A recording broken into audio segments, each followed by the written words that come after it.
السلام علیکم and welcome back to my YouTube channel.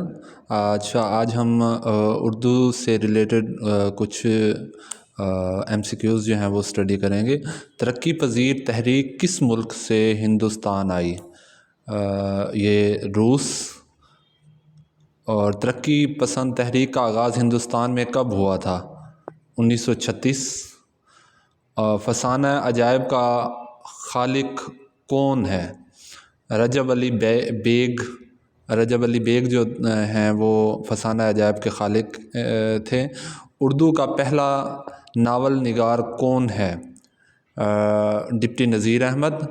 اور اردو کا پہلا ناول کون سا ہے؟ اردو کا پہلا ناول جو ہے وہ میرات العروس جو ہے وہ اردو کا پہلا ناول ہے۔ Hope you like this video. If you like this video kindly subscribe my YouTube channel. Thank you so much. اللہ حافظ.